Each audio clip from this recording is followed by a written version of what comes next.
Assalamualaikum warahmatullahi wabarakatuh.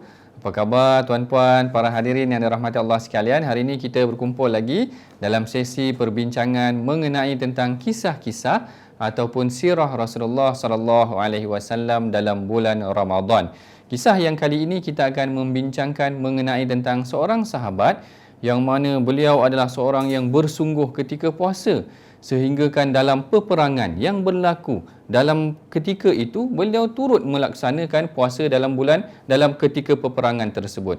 Perkara ini diriwayatkan oleh Al-Imam Ibnu Abi Shaybah yang menceritakan mengenai tentang seorang sahabat namanya Sayyidina Abdullah bin Makhramah. Sayyidina Abdullah bin Makhramah ni dia berpuasa ketika perang. Ini sangat luar biasa. Kerana pada keadaan kalau kita tengok hadis dalam hadis Bukhari ataupun hadis ketika perang Badar dan Fathu Mekah, Rasulullah suruh para sahabat buka puasa ketika perang. Tetapi yang dalam kes kali ini yang diceritakan oleh Ibnu Abi Shaybah mengenai tentang seorang sahabat namanya Abdullah bin Makhramah yang dia berpuasa ketika berperang. Sehinggalah ketika nak buka puasa, dia minta kepada seorang sahabat namanya Ibnu Umar. Dia kata kepada Ibnu Umar, "Aftara saimu." Dia kata, apakah orang dah buka puasa? Lalu Abdullah bin Umar tadi kata, Ibnu Umar kata, orang belum buka puasa lagi. Lalu Abdullah bin Makhramah kata, "Ambilkan aku air, nanti sampai waktu nak buka puasa, aku nak minum air, aku nak buka puasa." Lalu Ibnu Umar pergi carikan dia air. Bila sampai kembali kepada Abdullah bin Makhramah, dia perhatikan, dia kata qad qada nahbah ataupun qad qada ni maksudnya dia telah syahid ataupun dia telah meninggal dunia. Perhatikan di sini tuan-puan, ini sahabat yang berpuasa ketika perang. Bukan puasa dalam aircon macam kita. Macam tu. Bukan puasa ketika dalam aircon ataupun masuk kereta pun aircon lagi. Ini puasa ketika perang dan dalam keadaan begitu dia meninggal ataupun dia mendapat syahid di sisi Allah Ta'ala. Dua pengajaran yang menarik untuk kita pelajari daripada kisah Abdullah bin Makhramah ini.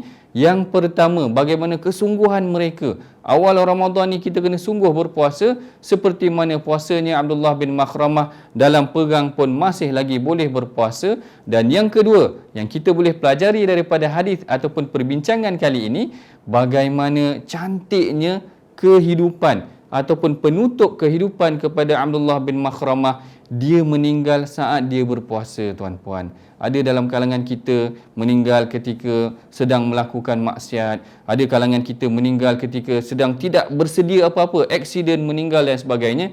Kita mohon kepada Allah Ta'ala, kita nak meninggal dalam keadaan yang baik.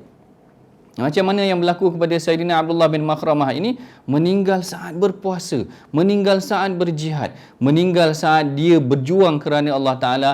Ini yang paling utama untuk kita menggapai apa yang dimaksudkan dengan la'allakum tattaqun. Mudah-mudahan kamu bertakwa. Dan kita boleh perhatikan juga bagaimana eratnya ukhuwah antara Abdullah bin Umar dengan Abdullah bin Makhramah. Dalam keadaan sedemikian, orang yang tidak berpuasa menghulurkan air kepada orang yang berpuasa. Eratkan silaturahim. Mudah-mudahan kita dirahmati Allah. Assalamualaikum warahmatullahi wabarakatuh.